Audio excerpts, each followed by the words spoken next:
welcome. Thank you for joining me again, and I appreciate it. If you like what you see here, please take time to subscribe.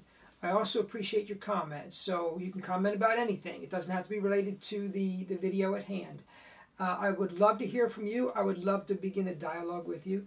I'd like to find out what your interest is so that I can provide more of it for you. Charlotte and Jonathan Pendragon.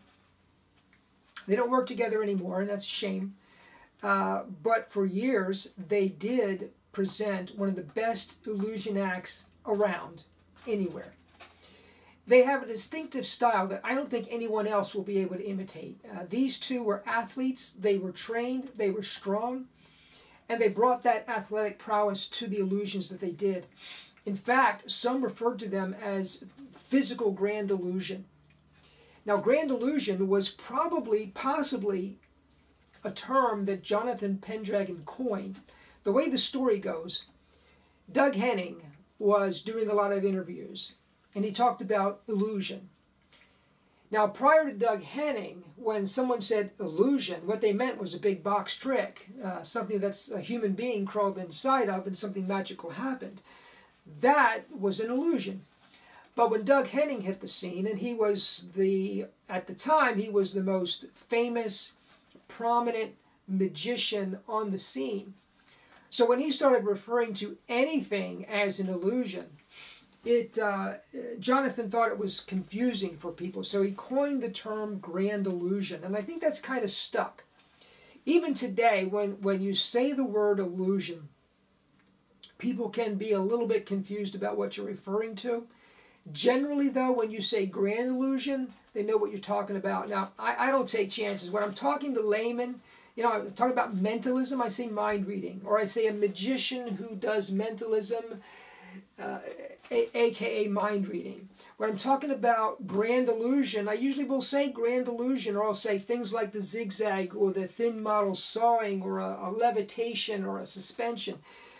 These are grand illusions, and they were grand illusion experts.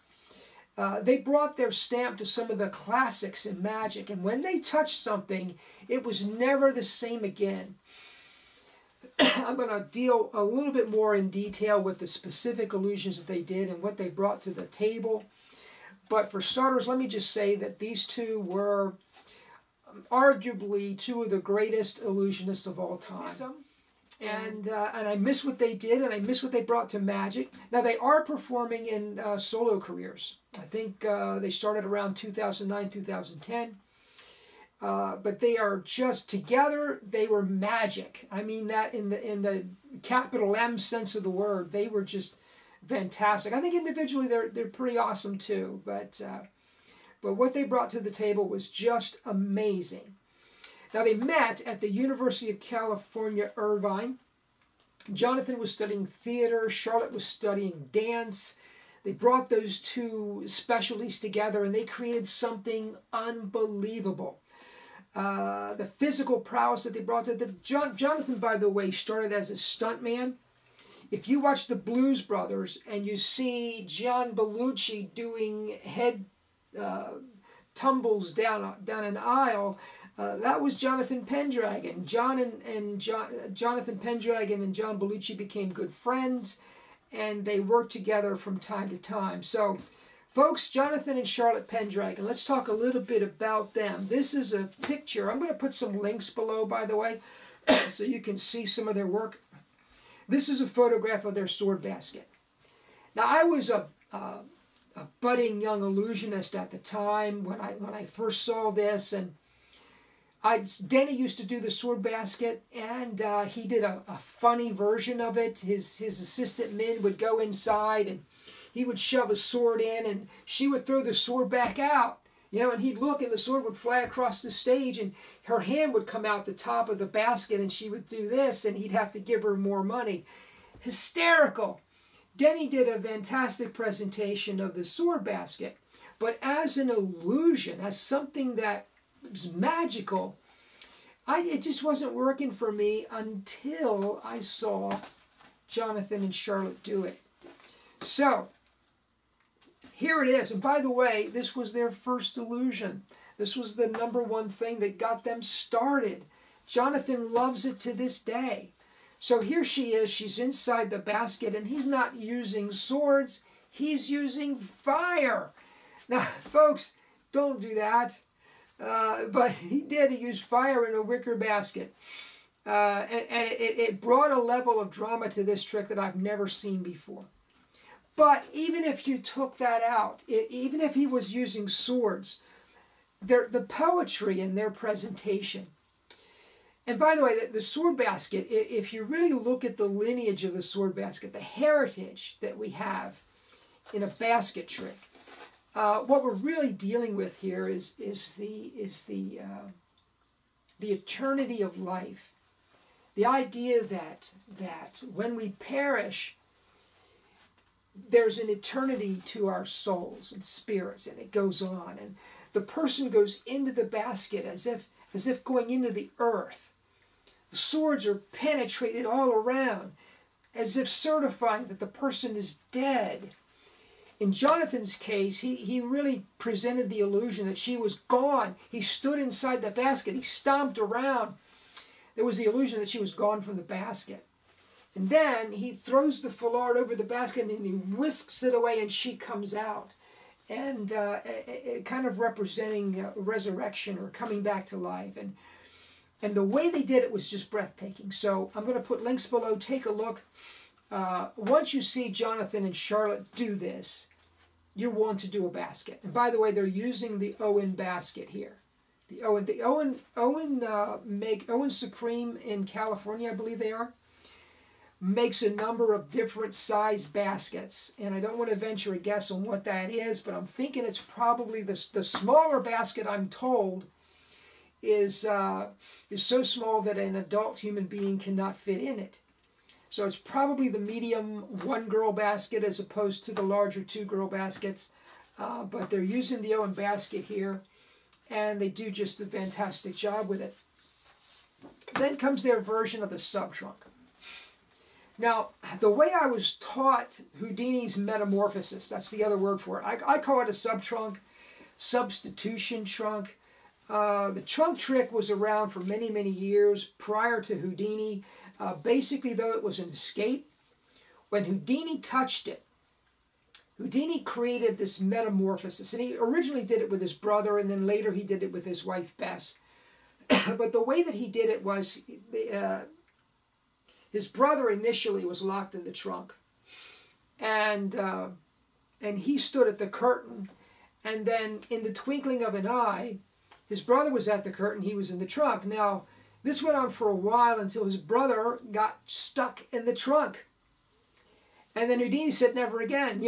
I'm going in first to make sure that we're not standing there unable to get out of the trunk. So Houdini did that with his brother for a period of time. Then he met Bess, he married Bess, and they toured together with it. Now, in Houdini's day, and up until, in my opinion, until Jonathan Pendragon, the way this trick was presented, you took your time. You took your time. You had a committee up. The committee examined the trunk. The committee examined the chains. You were wrapped in these chains slowly. You were put in a canvas bag. It was tied. All this stuff took place over a period of time to establish that everything was authentic. And so in the minds of the audience, they've touched the trunk. They've touched the bag that the performer has placed inside. They've touched the chains that he's locked in. And so when this really rapid change happens, it's astonishing because of the amount of prep that's gone into it.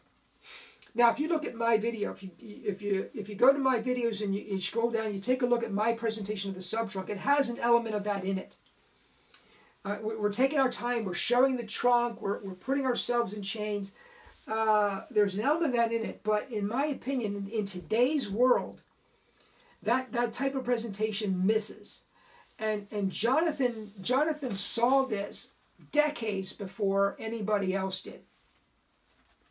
And so he presents what is without a doubt the fastest, cleanest, purest metamorphosis that I've ever seen, that's ever been seen since. Again, I'm going to put links below, and if you haven't seen it, take a look, because it's absolutely astounding. what I love about this, he doesn't have a committee up on stage, so there's none of that drag time. He literally jumps into the trunk and he pulls the bag up over him. He goes down. Charlotte ties it in. The thing is locked. One padlock, by the way, not four. One padlock. It's a hinged lid. But here's the best part. Charlotte jumps on top of the trunk. The curtain does not go all the way around the trunk. So, you know, if you're doing it surrounded, probably not a good idea. But the curtain is she's just holding this thing. She tosses it into the air, and he tears it apart, rends it asunder, top to bottom, and she's gone. I mean, it is the fastest, cleanest, most beautiful metamorphosis you will ever see. So take a look at that. And their trunk, you know, it really, one of the things I love about Jonathan, the word Pendragon conjures up these kind of medieval connotations, and it speaks to sort of the Arthurian legend, and so he brings that to his performance in the way that he's designed his props, in his set, in his costuming. All of that stuff is uniform. So his stage persona is really well thought out, and so is hers. And by the way, they're partners. I don't know if I mentioned that earlier, but these two were partners. It wasn't magician assistant. It was Jonathan and Charlotte. And when you're doing Grand Illusion, personally, I love that. I do, because you need to define who your characters are on stage and what their relationship is to each other. You know, a human being is not a prop. A human being is a human being. And I love to see the magician's assistant become a full human being on stage, and Charlotte really took that. Charlotte is every magician's dream because she was capable of doing anything, and because of her physical prowess, they were able to accomplish things that no other team was able to accomplish, including the Metamorphosis. So the next one I want to show you here is this one. This is their what I would call the Broom Suspension or Ethereal Suspension. If you've watched other videos, you know that Robert Houdin was the one who invented this, the Ethereal Suspension. The way he presented it with his son, he exposed his son to ether, and the ether made him lighter than air. Later, I think it was Ricciardi who decided to, instead of a pole, he decided to use a broom. The idea being here that the bristles of the broom are very fragile and not capable in and of themselves of supporting anyone. So it added an element to the illusion that was pretty great. Now, when Jonathan and Charlotte did it, they used like Excalibur. I don't think they call it Excalibur, but you know, it's basically Excalibur, and they shove Excalibur into the ground and into the platform, and then Charlotte. Now look at that body posture. If you know how the Broom Suspension's done, you know how ridiculous that is. Okay, how much physical prowess this person is bringing to this effect. She's almost in this position here, her legs. I mean, and it's just it's breath. Again, they take something that everyone's doing, and everyone's doing the Broom Suspension. Let's face it, and it's a levitation or a suspension that you can do fully surrounded if you have to.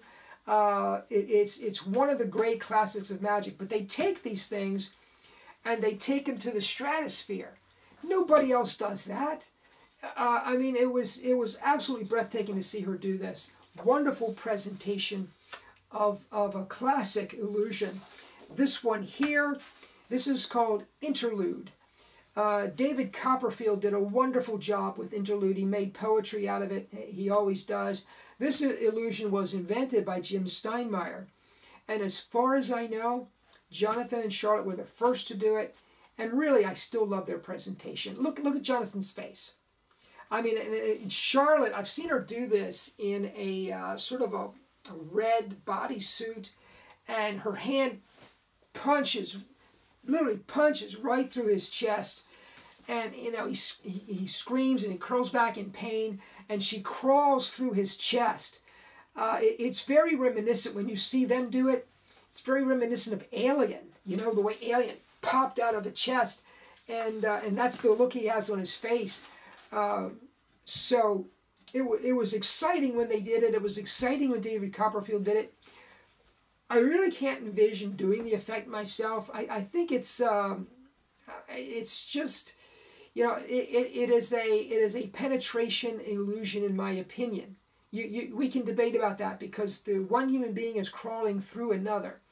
But certainly when Jonathan and Charlotte did it, stunning. So it's called Interlude. It was invented by Jim Steinmeier. Now here, you have clearly Impossible.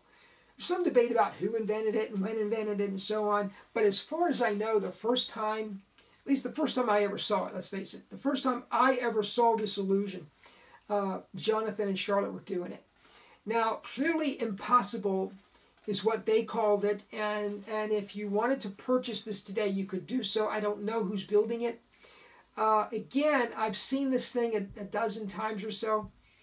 I got a pretty good sense for what they're doing. And what's cool about it, by the way, if you don't know, this is a thin model sawing, except that the cabinets that the human being is laying in, Charlotte in this case, are not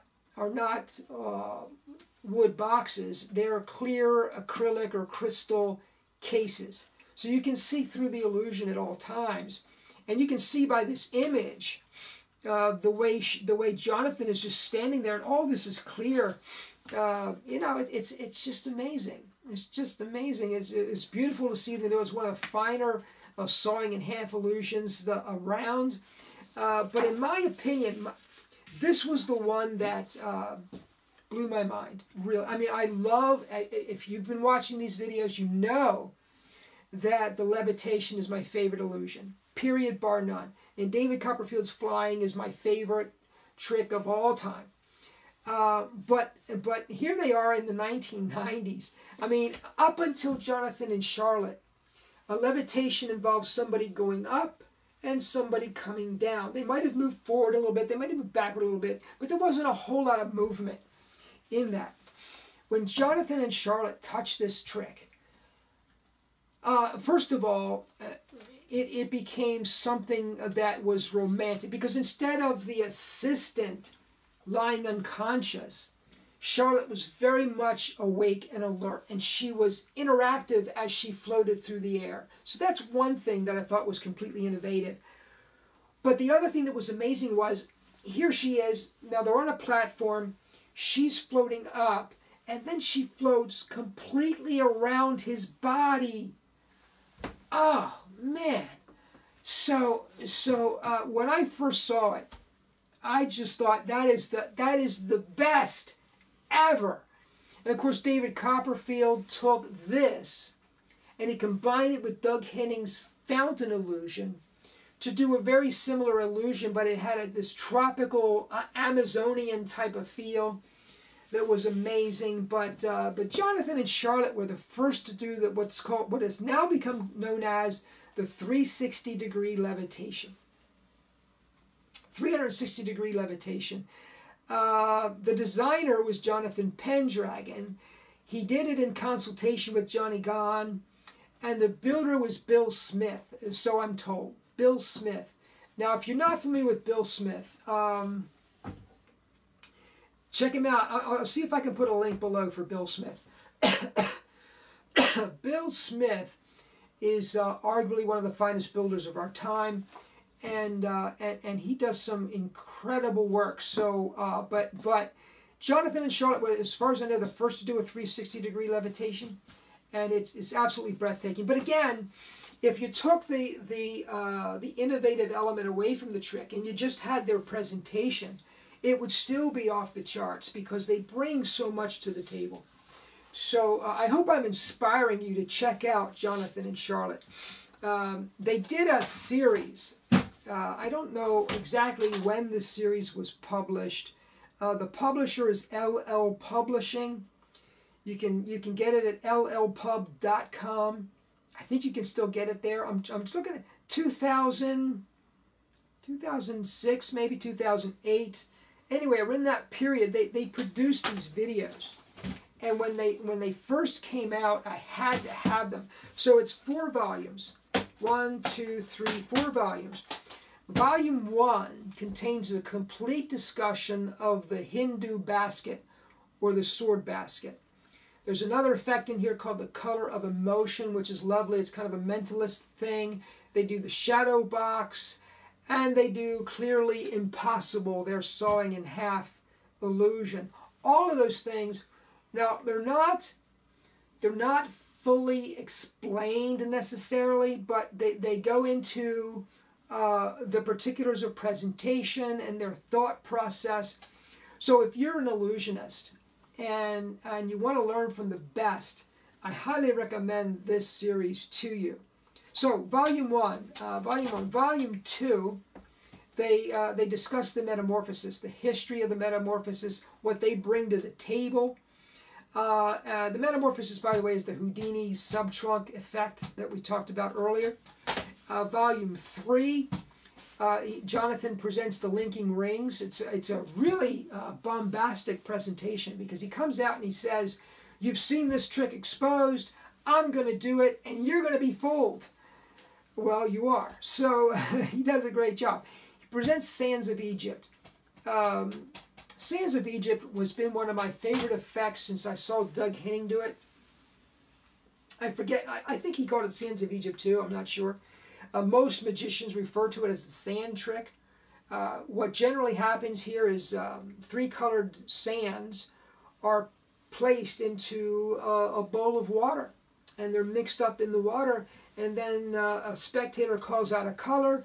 The magician puts in his hand, woos it around the water, and pulls out dry sand, the color named. Beautiful trick.